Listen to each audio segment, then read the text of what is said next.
Hi there! So here are the newly launched Realme 16 Pro Plus as well as the Realme 16 Pro. Now we know there's bound to be confusion which one to pick, which is why let's unbox them, see what's inside, keep them side by side so you can decide which one of these is a better buy for you. By the way, the 16 Pro Plus is going to be the more premium variant. The 16 Pro is going to be the more affordable variant. So without further ado, let's quickly unbox it. So the packaging is going to be very similar. We have these boxes on the top. We get the paperwork for both that no one reads. Transparent silicone cases on both. The quality is really good. Then of course the phones themselves, the Realme 16 Pro Plus and the 16 Pro. SIM ejector pins, USB A to C charging cable, and 80-watt charging bricks on both. And there we go. So one on the left is the Realme 16 Pro Plus. The one on the right is the Realme 16 Pro.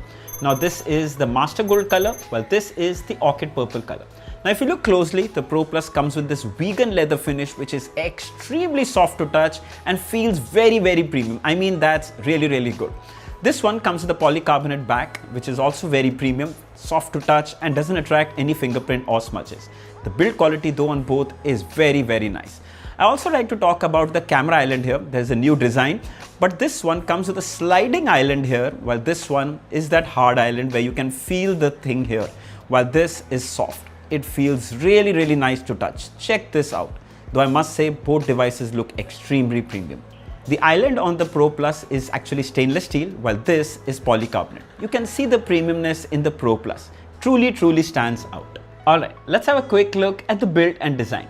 So the Realme 16 Pro Plus weighs at 203 grams, while the Pro weighs at 192 grams. When it comes to the thickness, the Pro Plus is 8.49 mm, while the Pro is 7.75 mm. Now that might look like a big difference, but when kept side by side, you can barely notice them. In fact, the Pro Plus, which is actually thicker, looks slimmer, and it's because of that curved display. Yes, even the frame is rounded. We'll talk about it further in this video. You get this glossy finish, which looks very premium and doesn't attract any fingerprint or smudges. This one, the Pro, comes with flat sides, both are polycarbonate, provides a really good grip in your hand. So you can make a pick which one you like. Now the added thickness on the Pro Plus is basically because of the vegan leather finish. When it comes to the cameras, we get 200 megapixel primary sensors on both, along with 8 megapixel ultra-wide. The Pro Plus also comes with a 50 megapixel telephoto. When it comes to the front cameras, both house 50 megapixel sensors. Let's check out the samples. So here are some images shot from the rear 200 megapixel sensors. Frankly, they provide very identical results. Excellent dynamic range with impressive clarity. Here are some ultra-wide shots, again very similar, though I would give the edge to the Pro Plus. Then here are some macros which you can shoot only with the Pro Plus. It does a really good job. Then thanks to the telephoto sensor on the Pro Plus, you can take 3x zoom shots without losing any detail. Then here are some 120x zoom shots which aren't the best, but they use AI to fill in the details. So it's the best you can get. Coming to the video recording, both can record 4K, but the Pro Plus can record 4K 60 FPS, while Pro maxes out at 4K 30 FPS. It's noticeably smoother on the Pro Plus, but I'd say the stability on both is really good, thanks to OIS. Now here are some shots taken from the front cameras. Both are 50 megapixel and perform really well. Clear but good skin tones. Here are some portraits as well. Creates good bokeh with impressive edge detection. Hi there! So here's a video recording from the front cameras. The good thing is both devices come with 50 megapixel front sensors and both can record 4K video from the front camera. But the Pro Plus can record at 60 FPS while the Pro can record at 30 FPS. You can notice a slight smoothness on the Pro Plus, which is for obvious reasons, but the video quality on both is really good, it's quite stable. Also, the audio that you're hearing right now is being recorded from the mics of the phone. When it comes to the port placements, it couldn't get more similar. On the top is an IR blaster along with the top firing speaker. On the side are the volume rockers along with the power standby button. At the bottom is a down-firing speaker, a USB-C port, a microphone, and a SIM tray that can house dual nano SIM cards. Sadly, there's no support for SD card storage expansion. Alright, let's have a quick look at the provided case, how they look. This is the 16 Pro Plus, and this is the 16 Pro. Okay, so that actually provides a really snug grip. There you go. So clean transparent cases look very nice, provide a snug grip on the phone, and of course you lose that leather-like texture finish that you touch without the case. But if you want to protect the phone, I think you should use the provided case. It's really nice. It also protects the charging terminals at the bottom, which is good. In fact, here The island is also protected. The case is a little raised so that the island is not damaged just in case you drop it. So I think that's a really cool idea. What do you think? You want to use these cases or you don't want to? Both devices come with IP69K rating, so it's dust and water resistant. You can literally put it under a tap of running water or even dip it in water and it will be just fine. Both phones come with 7000 mAh battery with 80 watt fast charging support. Top notch in the battery department.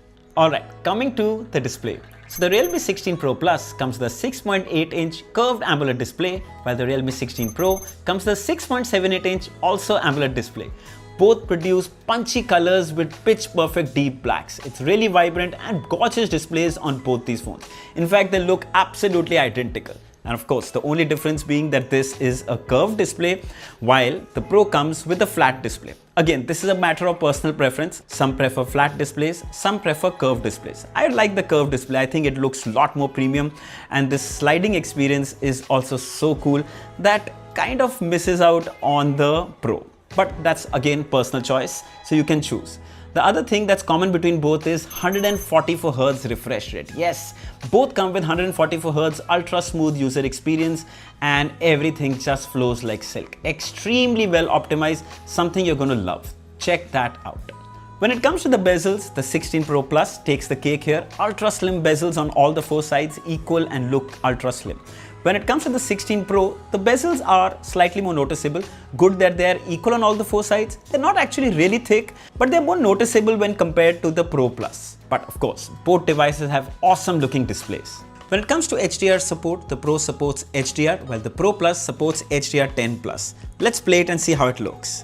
Now when you play them side by side, you can see that the content on the Pro Plus actually feels and looks better. It's more crisper, it has better color reproduction, the reds, the crispness is far better compared to the Pro.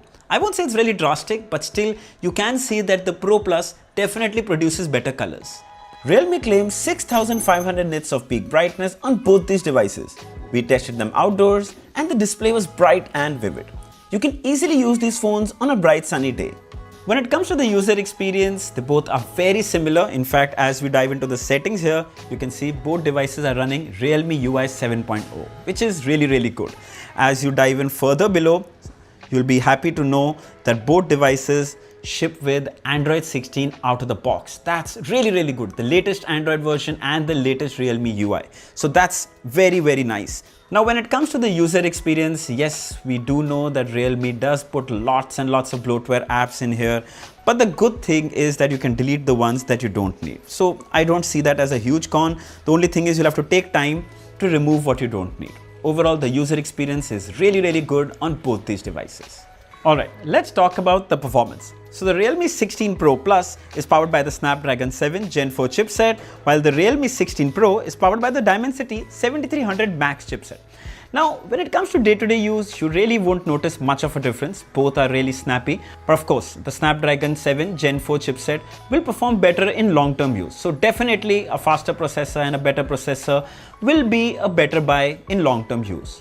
When it comes to the RAM, both the variants we have come with 12 GB, but the Pro Plus comes with the faster LPDDR5X RAM, while the Pro comes with LPDDR4X RAM.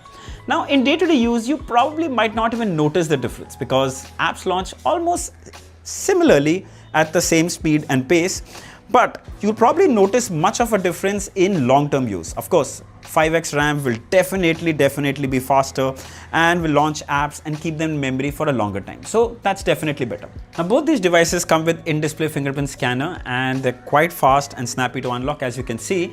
But if we had to put it in numbers, the Pro Plus can unlock in 206 milliseconds while the Pro is 506 milliseconds. So if you see the difference that way in numbers, it's a little slower. However, when you compare it side by side, you can even barely notice the difference. Of course, maybe long run, once you have multiple apps and in long run use, the Pro Plus will be a lot quicker. Now when it comes to Wi-Fi, Pro Plus comes with Wi-Fi 6 and the Pro comes with Wi-Fi 5. Also, Pro Plus comes with 2x2 MIMO Wi-Fi, which is multiple input, multiple output, and the Pro comes with 1x1 CISO Wi-Fi. So that is single input, single output. So while you're gaming or when there is network congestion, the Pro Plus is definitely going to be a better experience. So we also ran the Antutu benchmark. Check this out.